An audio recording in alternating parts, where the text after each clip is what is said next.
Je vais vous demander de tourner dans Éphésiens chapitre 4. On va lire les versets 1 à 16.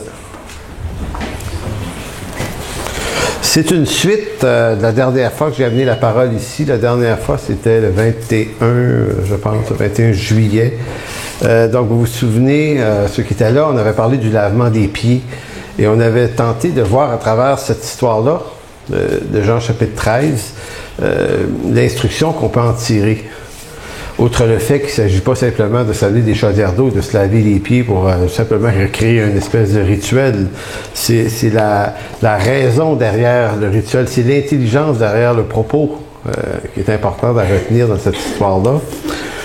Et la semaine avant le 21, on avait commencé à parler d'humilité également.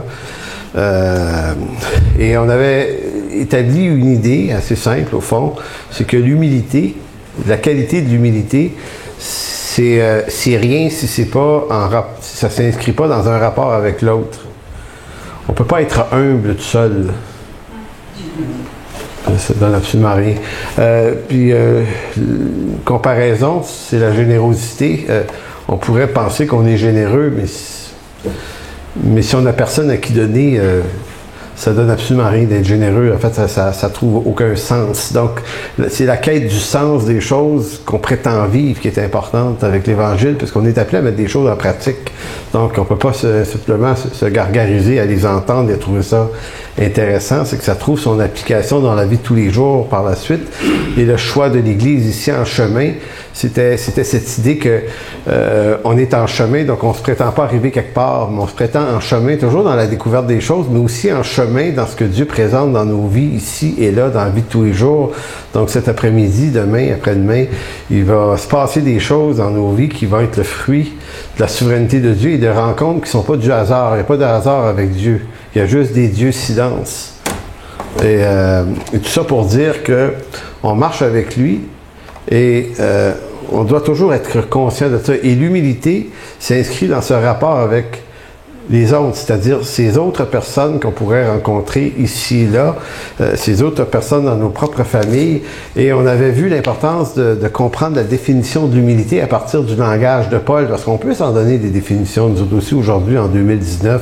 C'est quoi l'humilité selon nous? On peut lever à la main tout le monde, mais on va prendre les définitions que l'Écriture donne.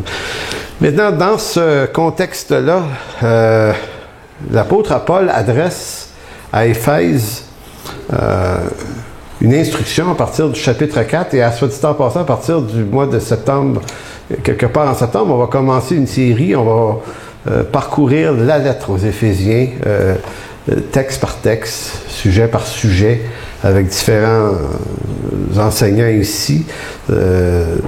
Mais là, aujourd'hui, on va juste parcourir brièvement le chapitre 4, mais pas en détail, parce que comme je vous dis, on va le faire un peu plus tard en septembre. Mais je vais attirer votre attention sur quelque chose d'intéressant, mais on va quand même lire les 16 versets, les 16 premiers versets du chapitre qui disent « Je vous exhorte donc, moi, le prisonnier dans le Seigneur, à marcher d'une manière digne. » J'aimerais que... J'allais oublier de vous dire ça. J'attire votre attention sur les versets 1 à 7 en particulier. Pendant que je vais lire, là, concentrez-vous à mâcher chaque mot. Chaque mot, parce que chaque mot a leur importance. Donc, je vous exhorte donc, moi, le prisonnier, dans le Seigneur, à marcher. Ça dit en passant, à marcher pari-patéo. Et non pas du pari-pâté, là, comme on connaît au Québec. Il y en a qui ont déjà mangé ça, du pari-pâté. Ma mère en achetait quand elle était jeune. Pari-patéo, c'est l'expression dans le grec pour dire être en chemin. Ça de même. Donc, à marcher d'une manière digne de la vocation qui vous a été adressée et à travers 3 qualités particulières ici, en toute humilité, douceur et patience. Donc, on marche d'une manière digne et Paul précise la dignité de cette façon, c'est à travers l'humilité, la douceur et la patience. Donc, on n'a pas besoin d'ajouter qu'est-ce que Paul veut dire par marcher dignement. Il le dit. Vous supportant les autres avec charité, vous efforçant de conserver l'unité de l'esprit par le lien de la paix, il y a un seul corps, un seul esprit, comme vous avez été appelés à une seule espérance par votre vocation. Il y a un seul Seigneur, une seule foi, un seul baptême, un seul Dieu et Père de tous, qui est au-dessus de tous et parmi tous et en tous. Mais à chacun de nous, la grâce a été donnée selon la mesure du don de Christ. C'est pourquoi il est dit, étant monté en haut, il a amené des captifs, il a fait des dons aux hommes. Or, que signifie il est monté, sinon qu'il est aussi descendu dans les régions inférieures de la terre? Celui qui est descendu, c'est le même qui est monté au-dessus de tous les cieux, afin de remplir toutes choses.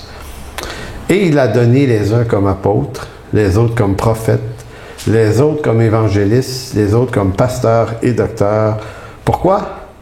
Pour le perfectionnement des saints en vue de l'œuvre du ministère et de l'édification du corps de Christ. Et je vais arrêter là, c'est pas nécessaire aujourd'hui de lire les versets 13 à 16 tout à fait. Donc, ce texte de l'Écriture, il faut s'en rendre compte, c'est une des synthèses les plus magistrales du Nouveau Testament, où Paul fait se rencontrer deux grandes idées qui, dans d'autres contextes, pourraient complètement s'opposer. C'est pas qu'elles s'opposent, c'est que dans notre condition humaine, on les oppose assez facilement. Donc, quelles sont ces deux grandes choses que Paul essaie de faire se rencontrer ici? C'est la question de l'unité dans le corps de Christ. Paul exprime entre les versets 4 et 7 plusieurs choses qui sont un seul corps, un seul esprit, une seule espérance pour votre vocation. On va dire un seul Seigneur, une seule foi, un seul baptême, un seul Dieu. Vous voyez, beaucoup de choses qui nous rappellent l'importance de l'unité. Donc, on ne peut pas passer sous silence l'intention de l'apôtre qui est de parler de l'unité dans le corps de Christ. Et cette unité-là, elle se préserve, elle se protège par les trois qualités: humilité, douceur, patience. Et si on va à rebours, on retourne au verset 1, Paul parlait de marcher d'une manière digne dans la vocation. Donc, tout ça se tient. Donc, qu'est-ce qu'on doit entendre? Parce qu'à première vue, si on ne fait pas attention, on a l'impression que Paul est simplement en train de nous exhorter dans une église, nous les chrétiens, à juste être un. Et à être un, on peut encore là mettre nos propres significations là-dessus. C'est facile, là. Être un, c'est faire toute la même chose. Certaines personnes vont facilement concevoir l'unité de façon uniforme. Être un dans l'uniformité. Alors que Paul ne parle pas d'uniformité, mais il parle d'unité dans la diversité. Qu'est-ce que ça veut dire, l'uniformité? Y en a-tu qui ont déjà travaillé une place où on portait des uniformes? C'est tout le monde habillé pareil? Bon, c'est ça. On est uniforme, donc on fait disparaître les différences. Les diversités de chacun disparaissent, puis dans certains corps de métier, c'est nécessaire. Par exemple, à la Cour de Londres et même à la Cour supérieure suprême du Canada, avez-vous remarqué qu'ils ont encore tout un costume, les juges? Puis, ils ont-tu encore la perruque, ils l'ont-tu? Ils ont un chapeau. En Angleterre, ils ont encore la perruque blanche. Ah, savez-vous pourquoi il y a on appelle ça une unité dans l'uniformité. On porte le même costume. La raison pour laquelle les Britanniques avaient inventé ça, c'est parce que il y avait en Angleterre des dénominations religieuses, surtout chrétiennes, évidemment, il y a plusieurs siècles. Donc, tu avais des catholiques, des protestants, tu en avais de toutes les sortes de protestants inimaginables. Mais ce qu'on voulait, c'est que la justice ait une apparence de neutralité. Donc, personne ne devait ressembler à sa religion. Donc, on dit aux gens, vous allez porter un uniforme qui va faire disparaître votre diversité. Et dans ce contexte-là, ça se comprenait très, très bien, parce qu'un catholique ne voulait pas être jugé par un protestant à cause des litiges religieux qu'il y avait. On se disait, ou on ne voulait pas qu'un protestant accorde à un protestant des privilèges du fait qu'ils appartiendraient à la même croyance. Donc, c'était une façon qu'on trouvait qui était bien imparfaite, mais d'arriver quand même à défaire cette espèce de diversité et de créer une uniformité pour avoir un jugement plus juste. Maintenant, est-ce que Dieu a prévu ça pour son Église? Non. Et c'est là le défi du texte. C'est pour ça que le texte est magnifique, parce que l'apôtre Paul fait travailler ensemble deux grandes réalités. Donc, la nécessité d'être un, l'unité, sur lequel il mise très fort, mais à l'intérieur d'un concept de diversité. Donc, nous, on n'est pas un parce qu'on est uniforme, mais on est un dans notre diversité. Donc, c'est du pas pareil qui est appelé à œuvrer ensemble. D'où l'importance de l'humilité. Donc, vous ne pouvez pas sortir l'humilité dont Paul parle ici de ce contexte-là. Le mot « humble » peut vouloir dire beaucoup de choses dans l'Écriture, mais ici, c'est l'humilité dans son application avec la diversité. C'est comme si Paul disait « Dieu vous a tellement pas fait pareil. Puis en plus, il vous a donné des dons. Il a donné des dons aux hommes et il a fait en sorte que vous ayez personne à peu près le même. » Donc, ça pourrait être un contexte de division. Mais la diversité, selon l'Écriture, ne mènerait pas nécessairement à la division. La diversité est une bonne raison d'unité. Et c'est ce qu'on va tenter de comprendre un peu mieux aujourd'hui et dans les semaines qui viennent, évidemment. Donc, vous vous souvenez que la semaine passée, comme je le disais plus tôt, on a vu le lavement des pieds. Et la raison pour laquelle je reviens là-dessus, c'est que souvenons-nous que les apôtres sont dans l'instruction du Christ. Il leur a été donné la mission et le mandat, dans Matthieu 28, mais ailleurs aussi, de réinstruire les disciples qu'ils allaient former dans l'enseignement de Jésus-Christ. Et cet enseignement de Jésus-Christ est devenu par la suite ce qu'on a appelé l'instruction des apôtres. Par exemple, vous avez dans Acte 2, 42, il persévérait dans quoi? L'enseignement des apôtres. Donc, l'enseignement apostolique était tiré directement de l'enseignement de Jésus-Christ. Donc, les apôtres n'avaient pas le mandat d'inventer une doctrine, d'inventer un enseignement. Ils devaient fidèlement rapporter celui de Jésus-Christ. Et c'est intéressant de remarquer que l'apôtre Paul n'est pas des 12 apôtres, en fait des 11, parce que Judas s'écarte éventuellement. Mais quand on lit Paul comme il faut, on retrouve l'instruction de Christ aussi. Donc Paul a connu cette instruction de Christ et c'était cette instruction qu'il se voyait chargé de communiquer lui-même aux disciples qu'il allait former. Donc le lavement des pieds, on rappelle que au moment où Pierre est exposé dans Jean 13 à la possibilité de se faire laver les pieds par le Seigneur, il y a une résistance énorme chez lui.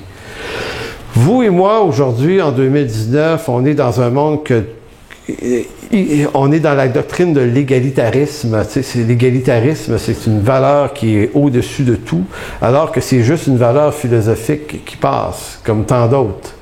Mais nous, on pense, les gens du troisième millénaire, qu'on a trouvé la justice des choses par l'égalitarisme, alors que l'Écriture est beaucoup plus complémentariste. La diversité.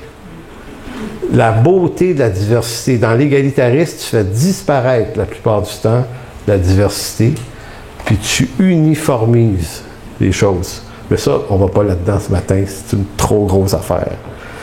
Mais c'est important quand même de comprendre que le monde dans lequel Jésus et les apôtres sont n'est pas un monde de cette nature-là. Et quand Jésus lave les pieds des apôtres, il est en train de bouleverser quelque chose qu'on saisit mal, ce que ça vient bouleverser. Parce qu'on est dans un monde de classe sociale, ce qui existe à peu près plus, en tout cas pas ici, en Occident. Nous, les gens de classes sociales différentes, se côtoient, se marient, on regarde plus ça. Au Québec, ça fait peut-être un siècle que ça a commencé à briser les classes sociales. Dans d'autres pays avant, il y a des pays dans le monde où c'est encore extrêmement présent. Donc, le mépris d'une classe à l'autre. C'est dans ce genre de monde-là qu'on est, et à l'époque du Seigneur Jésus-Christ, ne lave pas les pieds d'un invité n'importe qui, mais sinon que le serviteur est le plus bas serviteur de la maison, donc souvent l'esclave, c'est lui qui a cette charge de laver les pieds des invités. Maintenant, ça, c'est dans le paradigme du temps, c'est ce qui est normal. On n'est jamais choqué de voir ça. Mais on ne peut pas voir un maître de maison laver le pied de ses esclaves. C'est comme... il y a comme une forme d'indignité dans ça. Tu sais, tu peux bien être un, mais tu ne t'humilieras jamais jusqu'à là. Ça se peut pas. Donc, quand Jésus pose l'acte de laver les pieds de ses apôtres, il est en train de bouleverser leur chimie mentale complètement. Il brouille leur carte. C'est comme il est le maître des maîtres, le Seigneur des seigneurs, et lui va leur laver les pieds. Donc, c'est pas juste leur chimie mentale à eux qui est bouleversée. Il est en train de leur dire que ce geste-là devra bouleverser l'histoire de son Église de lui. C'est énorme. Mais nous, on ne le voit pas énorme. C'est pour ça que si dans une église, on refaisait la tradition du lavement des pieds entre nous, on en ferait juste un rituel en disant, bon, on se lave les pieds, tu sais, le Seigneur a dit de le faire, on va le faire. Mais probablement ce qui nous échapperait, c'était le choc mental que cette affaire-là provoquait chez les apôtres. C'est pour ça que Pierre va dire, non, tu ne me laveras pas les pieds, il n'y en a pas question. Et là, Jésus de répondre, Pierre, si jamais tu résistes à ce que je te lave les pieds, tu n'auras point de part dans mon œuvre. Et la déclaration n'est pas, on pourrait dire en théologie, elle n'est pas sotériologique. C'est pas le salut dont il est question. C'est pas, tu ne pourras pas être sauvé, Pierre. C'est avoir une part, c'est avoir une portion dans mon œuvre. Ne me sers pas celui à qui je ne peux pas laver les pieds, Pierre. Fait que là, Pierre, évidemment, dans tout ce qu'il est, dans son intensité, bon, ben, il dit, lave-moi le corps au complet. C'est comme, tu sais, cette réaction du gars qui ne veut pas passer à côté. Bon, ben. Et là, Jésus, au verset 14, si donc, moi, le Seigneur, et faites-moi penser, quand je vais avoir fini le texte-là, de parler de l'Ancien Testament. J'ai des mois à m'en souvenir parce que j'ai pas dormi bien la nuit passée. Oui, hein, après le texte. Ou après un commentaire du texte, tu vois. Donc, écoutez ce que Jésus va dire. Si donc, moi, le Seigneur et le Maître, je vous ai lavé les pieds, vous devez, vous aussi, vous laver les pieds les uns aux autres, ou réciproquement dans d'autres versions. Donc, c'est pas salutaire. C'est pour ça qu'on dit que c'est pas de la rédemption dont il est question, parce qu'ils ne pourraient pas être des objets de rédemption les uns pour les autres. C'est pas ça qui est l'objet. C'était vraiment un acte d'humilité et de service. Hein? Il dit, je viens de vous donner un exemple pour que, à votre tour, vous agissiez comme j'ai agi envers vous. Jésus est littéralement, non, c'est pas seulement en train de choquer une tradition de son temps, une tradition de tous les temps, mais il est en train d'en instituer une nouvelle en plus. Donc, ce n'est pas un acte unique. C'est comme s'il disait, à partir de maintenant, ça va marcher comme ça dans mon Église. Vraiment, je vous l'assure, un serviteur n'est jamais supérieur à son maître, ni un messager plus grand que celui qui l'envoie. Si vous savez ces choses, vous êtes heureux à condition de les mettre en pratique. À la manière de Paul, qui bouleversait tout à l'heure, on le voyait dans le texte d'Éphésiens, on va le revoir un peu plus loin, Jésus est aussi en train de bouleverser quelque chose. Il bouleverse la même chose que Paul. Il est en train de renverser quelque chose. Et ce que Jésus est en train de renverser, ce n'est pas la conception de l'autorité. Et je n'ai pas oublié mon... Donc, dans ce texte, Jésus ne renverse pas la fonction d'autorité. D'accord? Parce qu'il va dire, un serviteur n'est jamais plus grand que son maître. Donc, il n'est pas en train de renverser toute forme d'autorité. Mais il est en train de renverser notre conception de la fonction d'autorité. Je ne sais pas si vous voyez la différence. Donc, il ne renverse pas le concept même de la fonction d'autorité, mais il renverse une conception on peut avoir de la fonction d'autorité.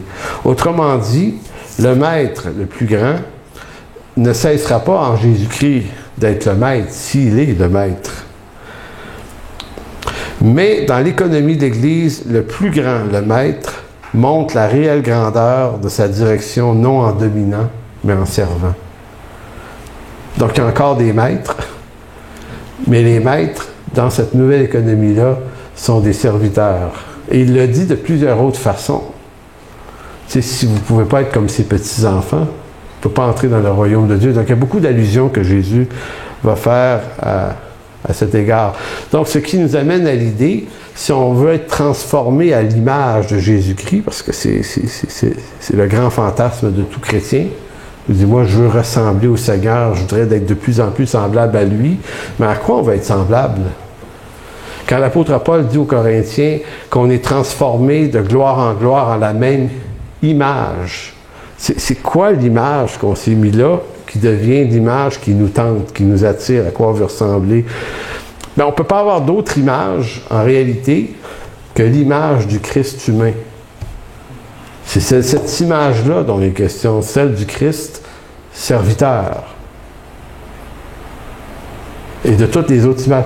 Et lorsque Jésus est ressuscité d'entre les morts, il apparaît dans la chambre haute, puis il dit aux serviteurs, tu sais, ils sont étonnés de le voir, il y a un corps glorifié, donc c'est lui, mais il y a des différences.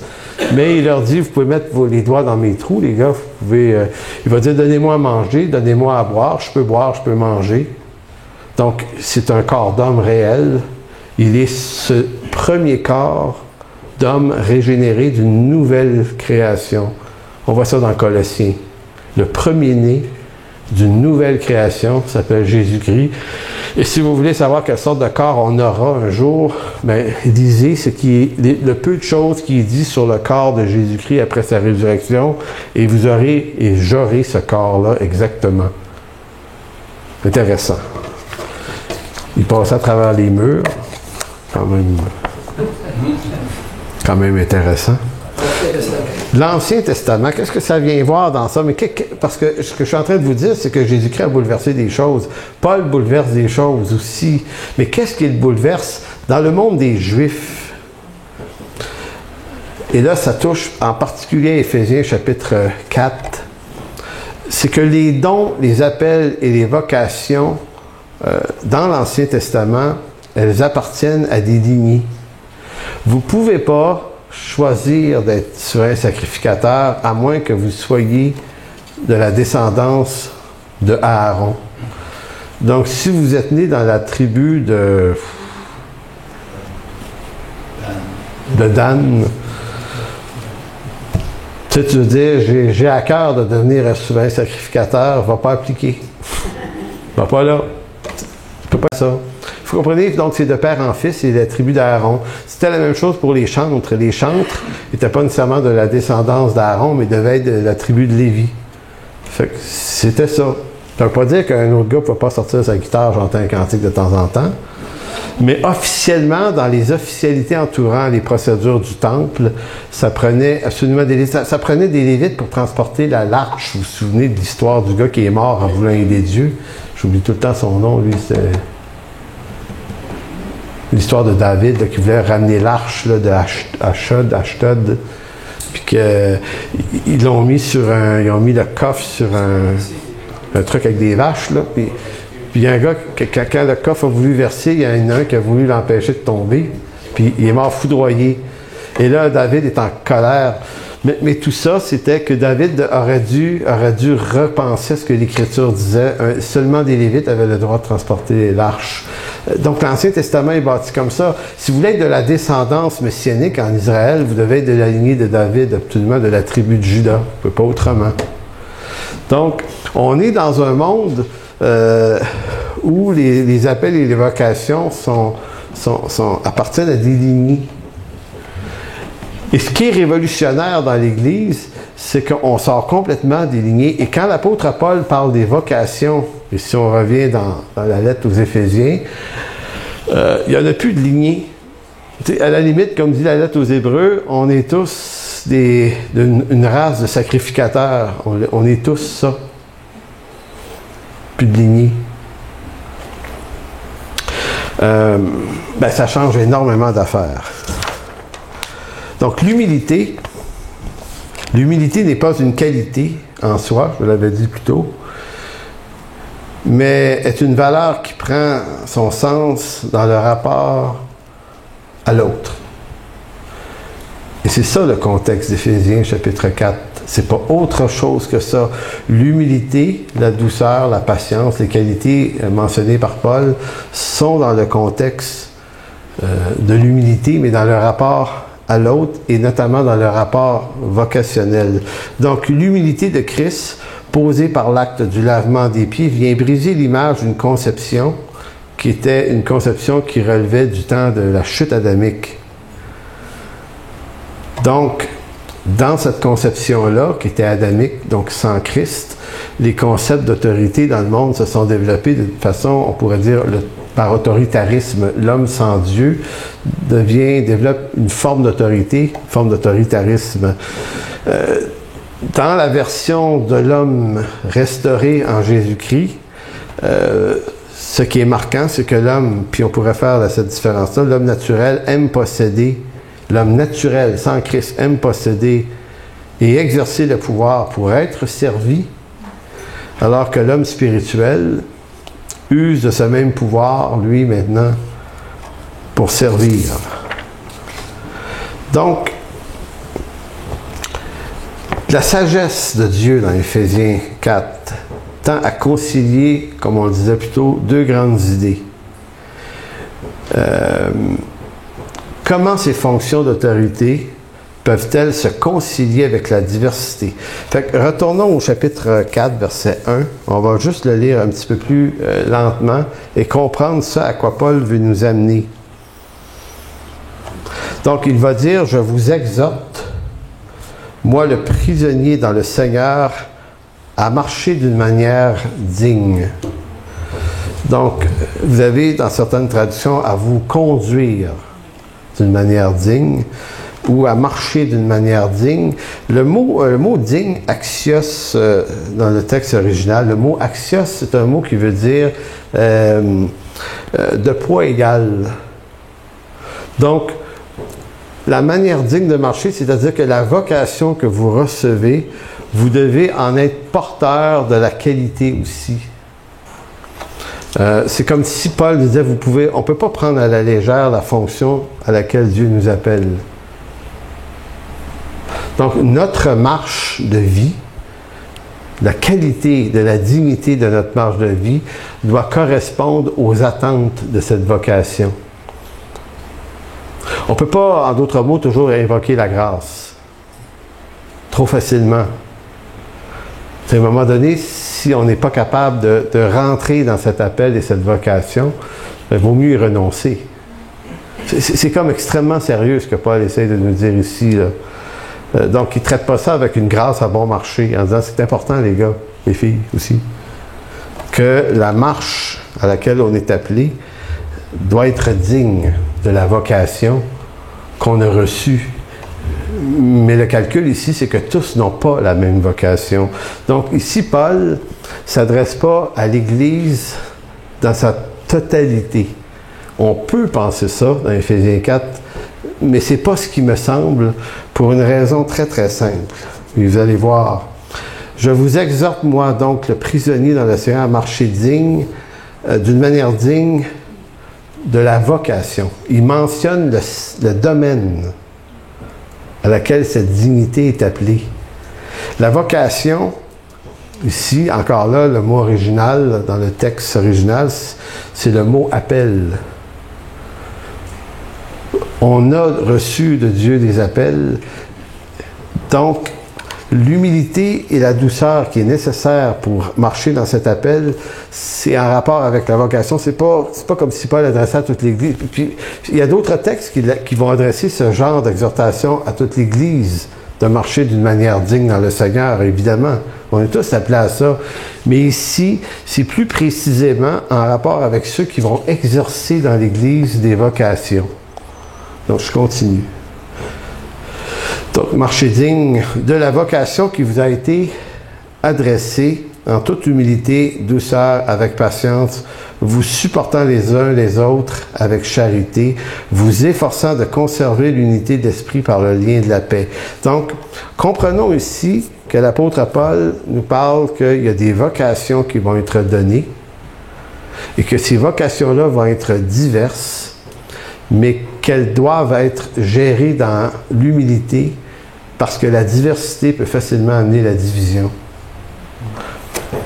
C'est un peu comme si on pouvait essayer de refaire le schéma de l'Église en se disant qu'une Église, c'est pas le lieu d'une seule mission et d'une seule vision, mais c'est le lieu de la mission du Christ. Ce que je veux dire par là, c'est que le Seigneur Jésus-Christ, lorsqu'il a quitté dans Matthieu 28, 19 et à l'ascension après, le message qu'il laisse, c'est qu'il dit aux apôtres, vous allez leur rappeler tout ce que je vous ai enseigné. Il ramène des choses à lui. Donc, les apôtres ne partent pas avec la mission de se trouver une mission et de se donner une vision. Ils ne réfléchissent pas de cette façon-là. Nous, on est dans un monde industriel. Dans un monde industriel, on pense de cette façon-là. Chacun son projet, chacun sa vision, chacun sa mission, chacun son genre. Alors que les apôtres sont pas dans cette réflexion-là. Eux, leur mission, c'est de rapporter fidèlement la demande de Jésus-Christ. C'est ça qu'ils doivent faire. Et c'est ce qu'on va remarquer l'apôtre Paul aussi en train de faire. Donc, l'apôtre Paul, tournez pas, mais dans Acte 13, on a cette histoire où à un moment donné, Paul, après sa conversion, dans Acte 9, Paul se promène plusieurs années, il finit par retourner chez lui à Tars, en Turquie, et tout à coup, il y a Barnabas, un disciple, qui décide d'aller le chercher, parce qu'il croit que Paul pourrait leur être extrêmement utile dans l'œuvre. Fait que Paul va chercher, Barnabas va chercher Paul, il l'amène à Antioche, en Syrie, et les deux vont œuvrer dans l'Église. Et si on comprend bien, ils ne semblent pas être des autorités dans cette Église-là, ils sont des membres de l'Église, ils enseignaient parce que, éventuellement, il est écrit que l'Esprit Saint a parlé aux anciens d'Église en leur disant « Mettez-moi à part Barnabas et Paul ». Donc, j'ai une vocation pour eux, et vous remarquerez que Paul et Barnabas ne se sont pas appelés eux-mêmes. D'abord, ils ont reçu l'appel à partir des anciens d'Église, et ça nous ramène dans l'importance de la constitution d'anciens dans une Église. Les anciens vont prier pour Paul, et Barnabas, ils vont les faire partir. Quelques disciples qui les accompagnent, puis ils vont faire un long voyage d'évangélisation. Et que va faire Paul tout au long? Il va fonder des églises. Et dans chacune de ces églises-là, il va former des disciples. Donc, vous ne voyez pas de distance entre l'œuvre que Paul fait et l'exigence de Matthieu 28. Ils sont restés connectés sur... En d'autres mots, Paul, si vous aviez demandé à Paul, « Paul, c'est quoi ta vision? » Paul vous aurait probablement regardé avec un point d'interrogation. Ma vision? Mais j'ai pas de vision.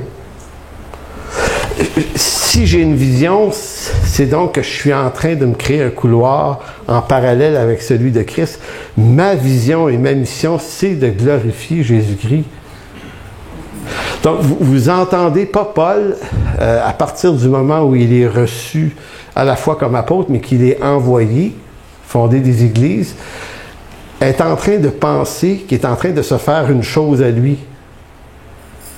C'est l'Église du Seigneur qui est en train de fonder.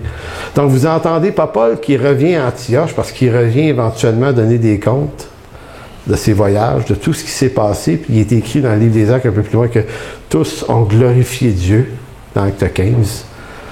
Ils ont glorifié Dieu pour tout ce qui s'était passé dans les voyages de Paul.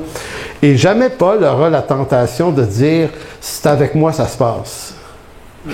sais, comme s'il aurait pu dire aux disciples de Jérusalem, « Hey les gars, vous bougez pas bien, là, vous autres Antioche, vous avez l'air à tourner pas mal en rond, savez-vous ce que vous en allez exactement? Moi, là, je le sais, le Seigneur m'appelle moi. » Vous n'avez pas dans l'esprit de Paul ce raisonnement-là. Paul va repartir. Et éventuellement, il va s'engueuler avec Barnabas, ils vont se séparer, il va pogner Silas, ils vont faire 2 équipes. Ils repartent, mais ces hommes-là ils sont possédés par l'œuvre de Dieu, mais jamais ils sont dans un calcul de posséder l'œuvre de Dieu. Pour une raison simple, et on la comprend quand on lit Éphésiens chapitre 4. Et je vais relire.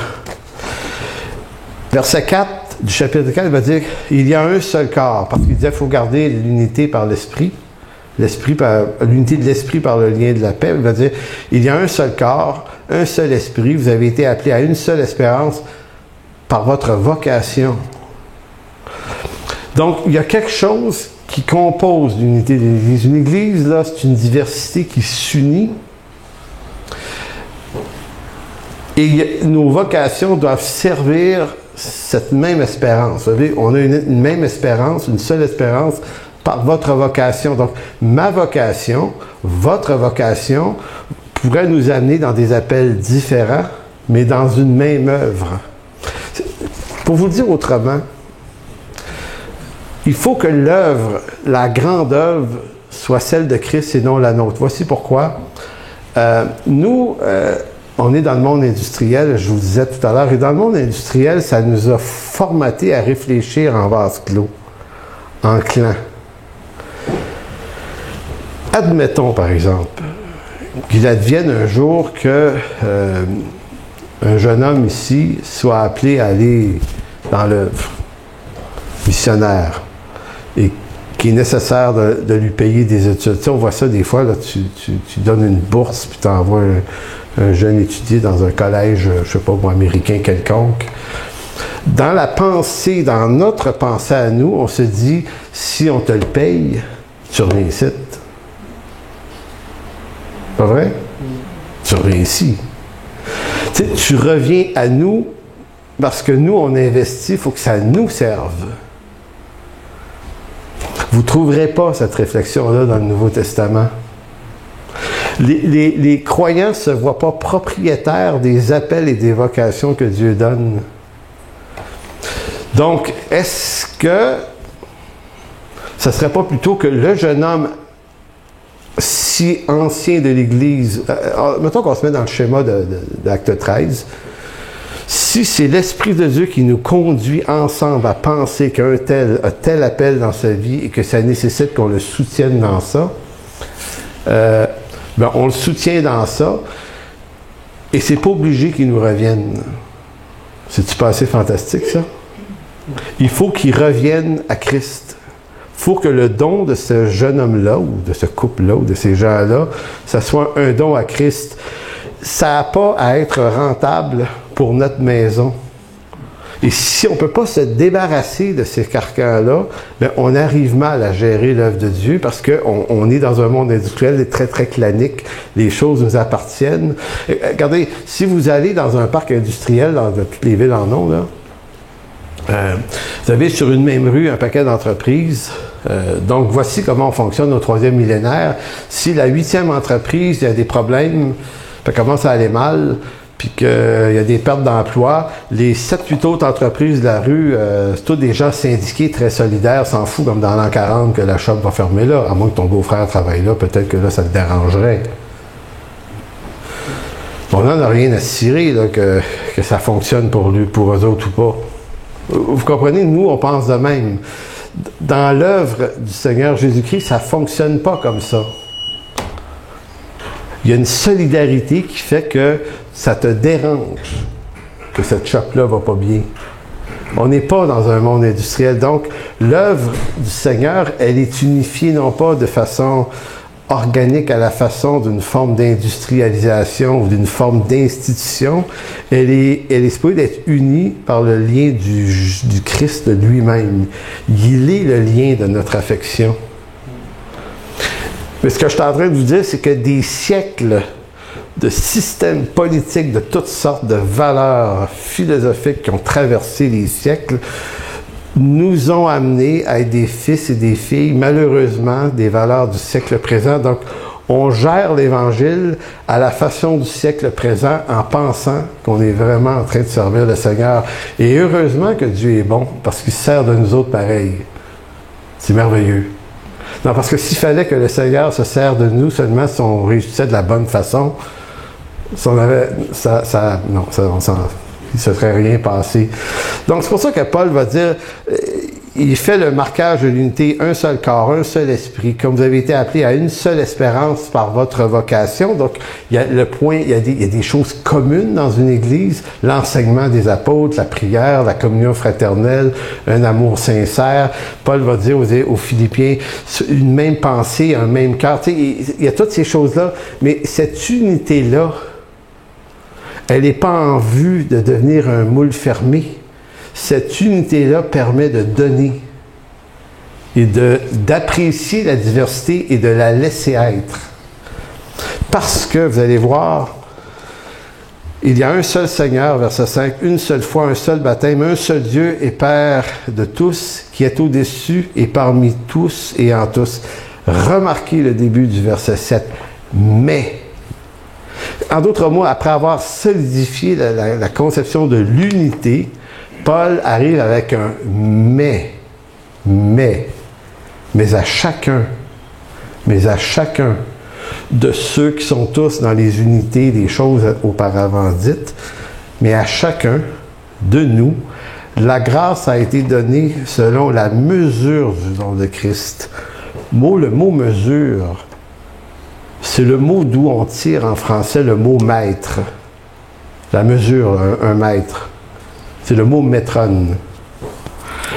Donc, chacun a reçu de Dieu une mesure du don de Christ. Christ a fait des dons aux hommes. Vous allez voir, c'est pourquoi il est dit, étant monté, il a amené les captifs, il a fait des dons aux hommes. Or, que signifie les monter, sinon qu'il est aussi descendu dans les régions inférieures de la terre, et celui qui est descendu, c'est le même qui est monté au-dessus de tout, les cieux, afin de remplir toutes choses. On ne commentera pas ce bout-là ici aujourd'hui. Mais au verset 11, c'est comme si Paul reprenait la suite du verset 7 en disant, puisqu'il a été donné selon la mesure du don de Christ à chacun, il dit, il a été donné les uns, donc comme apôtres, les autres comme prophètes, les autres comme évangélistes, les autres comme pasteurs, docteurs, pour le perfectionnement des saints, en vue de l'œuvre du ministère et de l'édification du corps de Christ. En conclusion, ce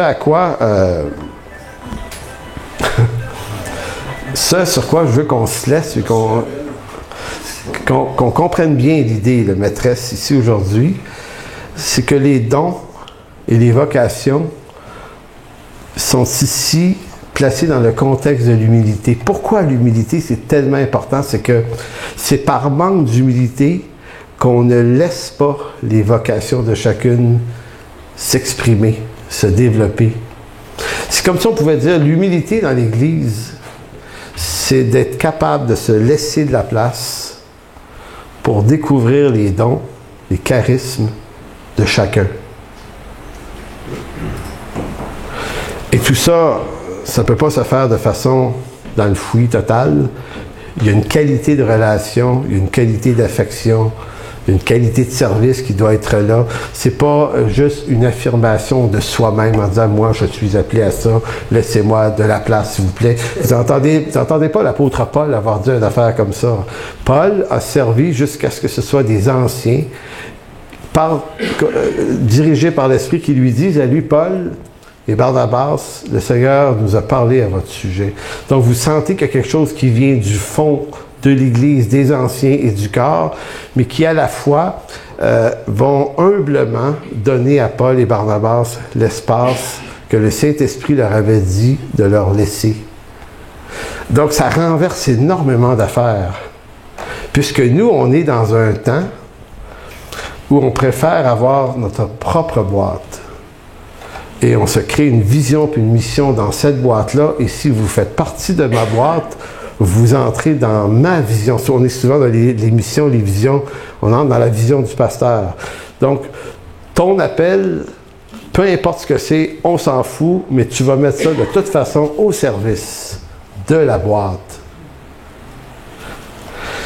Si Paul nous exhortait à être humbles, au verset 1 et 2 d'Éphésiens 4, c'était justement en vue qu'on ne tombe pas dans ce piège-là. Mais que l'humilité, et je vous disais tout à l'heure, donnez pas à l'humilité ici la signification que vous pensez qu'elle a, mais prenez les significations que Paul donne lui-même. Dans Romains 12:3, pour lui, l'humilité, c'est de ne pas avoir de soi-même une trop haute opinion, mais de revêtir à son propre sujet des sentiments modestes. Et dans Philippiens 2, l'humilité, c'est de regarder les autres comme au-dessus de soi-même. Ce sont les marques de l'humilité selon l'Écriture. Et si ça peut s'appliquer, ça, au milieu de nous, ça devrait nous faire, non pas continuellement juger les faiblesses les uns des autres, parce que ça c'est quand même trop facile, mais de regarder un peu plus loin et d'être capable ensemble de prier les uns les autres, pour les autres, et discerner les vocations. Et de voir si le Seigneur ne peut pas nous faire découvrir les vocations des uns et des autres, et de se demander comment on va profiter maintenant de la richesse que cette personne-là a reçue de Dieu pour édifier le corps de Christ. Et même si ce don-là qu'elle a pouvait l'amener à devoir quitter, être ailleurs, servir ailleurs, ça serait parfait. Ça serait pas un problème. Si ça devient un problème, c'est qu'on a un problème. Donc, et le problème consiste à prendre le pouvoir pour soi-même, plutôt que de se détourner du pouvoir et laisser ce pouvoir à Christ seul. Mais c'est un défi qui est énorme. Hein? Je vous parle de ça aujourd'hui, je ne suis pas en train de dire « on l'a trouvé, la patente ». Je réfléchissais à ça depuis quelques jours, ça occupe toute ma pensée, puis je suis là, Seigneur, c'est énorme cette affaire-là. Juste se dépouiller, comment vous dire, se décontaminer des valeurs du siècle présent qui nous amènent ailleurs. Tu sais, puis c'est les philosophies du siècle présent qui nous amènent dans ça, là. C'est là. On se laisse entraîner dans ça, puis on mélange l'Évangile avec ça, puis ça fait une espèce de sauce évangélique plus ou moins diluée dans toutes sortes de trucs. Et comment revenir à une réflexion par la parole? Et c'est pas par notre propre intelligence, il va falloir vraiment compter sur la révélation du Saint-Esprit dans nos cœurs. C'est pour ça qu'on veut mettre beaucoup ramener la prière en avant. Hein? On se dit ça depuis quelque temps. Là. On va se trouver une façon de prier le plus souvent qu'on peut ensemble pour apprendre à suivre Dieu, plutôt que de demander à Dieu de nous suivre dans nos multiples projets. Alors Seigneur, on veut te rendre grâce pour ta parole. Merci de bénir tout ce que tu fais au milieu de nous. Merci pour ce lieu qui nous est offert en ce moment pour se réunir, Seigneur, et on te remet encore ce besoin qu'on a pour un local qui pourrait nous permettre de se réunir le matin à Saint-Eustache, sur la rue Pie-XII. Alors, s'il te plaît, Seigneur, fais en sorte qu'on puisse trouver grâce aux yeux de ceux qui pourraient nous accorder ce bienfait. Et Seigneur, ce que je te demande aussi, c'est que fais-nous découvrir, Seigneur, la richesse de la vie du corps, mais dans sa diversité. Mais sans que ça nous fasse abandonner l'unité pour autant. Cet équilibre que l'apôtre Paul essaie de communiquer dans Éphésiens 4, qui est complexe. Seigneur, fais-nous découvrir ces choses afin qu'on puisse pleinement vivre de ces choses. Alors, merci. Merci de bénir, Seigneur. Amen. Donc, je demanderai à Jean de s'avancer ce matin.